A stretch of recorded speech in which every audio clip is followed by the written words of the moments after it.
Aujourd'hui on se retrouve pour la présentation de la Golf 8 GTI. On va commencer par la face avant avec les nouveaux feux de la Golf 8 qui, comme la Golf 7 GTI, ont quand même un air vraiment très énervé.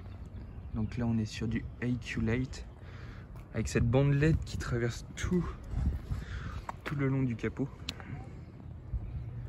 Ensuite, donc là on a le petit logo Volkswagen, le logo GTI. Là les feux ils me font penser à ceux de la Mégane 4RS. Bon, c'est pas exactement les mêmes, mais il y a un petit air et c'est vraiment sympa. Donc là la calandre elle est en noir, elle serait un peu mieux je pense en noir brillant.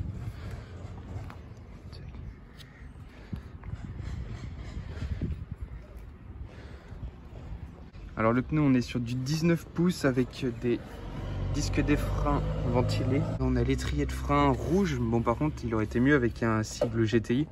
Là, il est simple, mais bon, ça rend quand même bien de loin. On est monté sur du Bridgestone. Là, on a le petit monogramme GTI.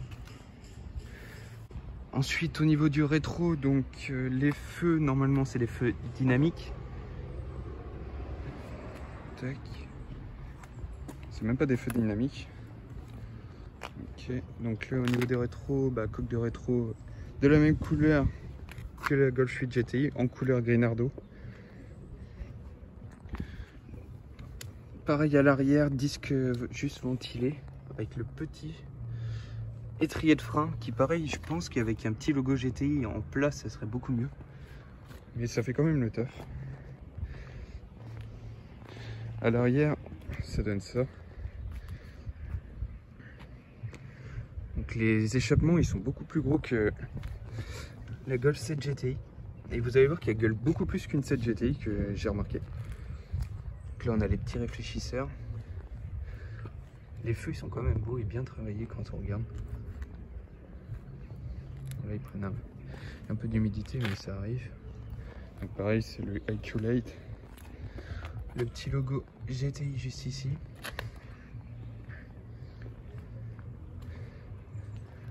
Ici on a l'antenne requin avec le toit ouvrant, je vais me mettre dans l'autre sens pour le soleil. Le toit ouvrant juste ici qu'on ouvrira tout à l'heure. Parce qu'il a une petite spécificité qui est pas mal. Tac.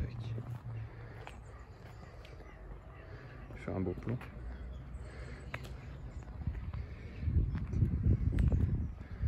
Je vais passer tout de suite au moteur. Tac. Donc pour le toit ouvrant, vous allez voir.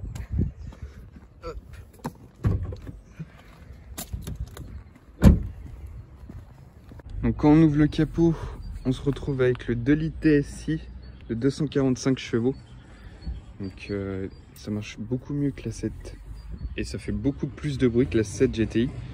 Par contre un peu déçu au niveau du cache moteur. Là on a l'impression que c'est un cache moteur Renault. Donc là on a les 4 cylindres. Bon, par contre je vais pas soulever le cache moteur. Donc voilà, hein, c'est tout neuf, c'est tout beau. Ensuite pour le coffre, donc ouverture, pression et on lève en même temps. Donc ça suit le mouvement de la main. Donc il y a quand même pas mal de place pour la 8 GTI. Donc je pense qu'en vrai il y a moyen de mettre 3 bonnes valises ici en biais. Siège rabattable. Donc en dessous la cachette secrète. Donc là par contre il y a une roue de secours, ça c'est vraiment bien. Ça évite le kit anti-crevaison. Le petit extincteur. Tac. Bon là il y a 2 espaces pour ranger 3 affaires. Voilà.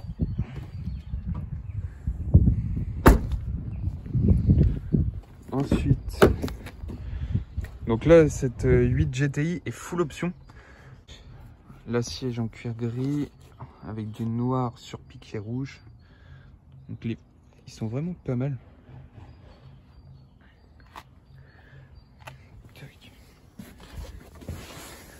Puis on n'est pas trop serré, moi qui est grand. Bon là le siège est reculé vraiment à fond. Mais ça va, on est à l'aise. Je pense qu'on peut mettre vraiment 3 bons adultes. Les sièges ont vraiment une belle gueule des derrière aussi. En cuir surpiqué. Rouge pareil. Tac. À l'arrière, le son, je sais pas ce que c'est, je crois que c'est un son banal. Là, on a le petit détail de l'entrée de porte en chrome.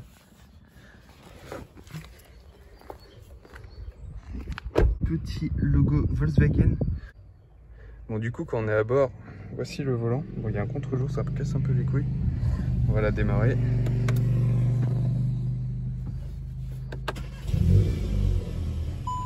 Alors du coup, pour le toit ouvrant, c'est ici que ça se passe, donc juste là, et c'est tactile. Donc là, on a juste à...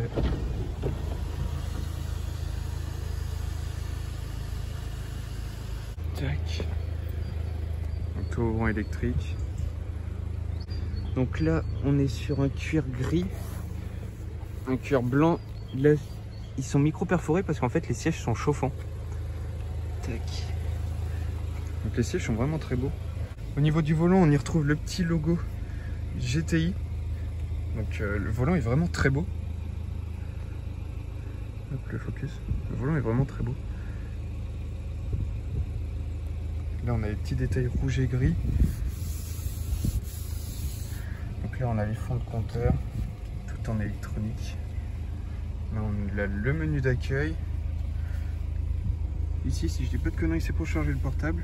On a deux petites prises. Pour le démarrer, c'est juste ici, lancement parking, la boîte avancée, neutre, reculé, parking, le frein à main. Ensuite, au niveau de la planche de bord, c'est du plastique en nid d'abeille qui est vraiment très bien travaillé. Tout électrique par contre, enfin tout est tactile je veux dire.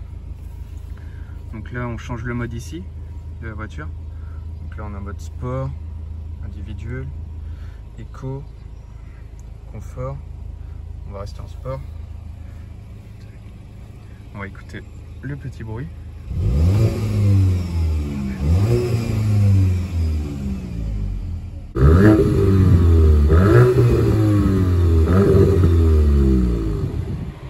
Sur le son, on est sur du Harman Kardon, donc c'est vraiment un bon son. Dans la Mercedes, j'ai ça aussi.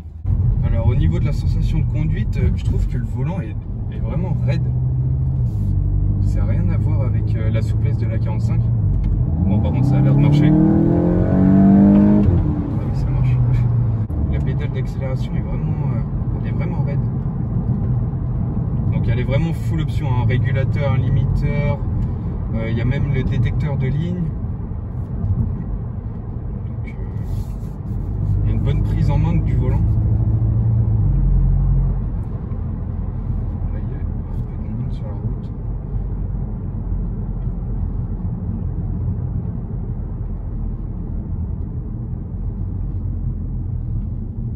Elle est agréable à conduire.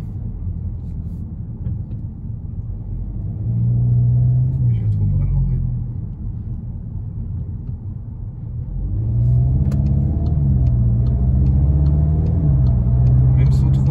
On sent que quand même elle a envie d'arracher le bitume.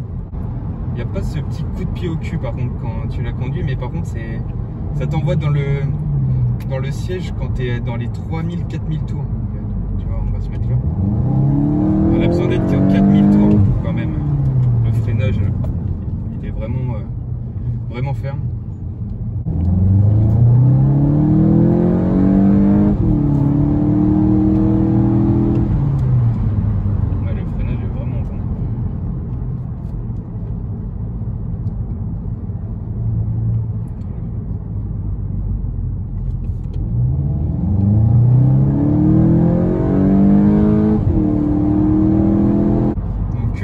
Mon avis sur cette GTI, c'est qu'elle marche bien. Franchement, je suis pas déçu. Elle a vraiment un meilleur bruit par rapport à cette GTI. Par contre, ce que je reproche, c'est vraiment la direction qui est quand même assez raide, et même la pédale d'accélérateur qui est vraiment raide. Autrement, ça marche bien. Niveau accélération, là, on va entendre le coup.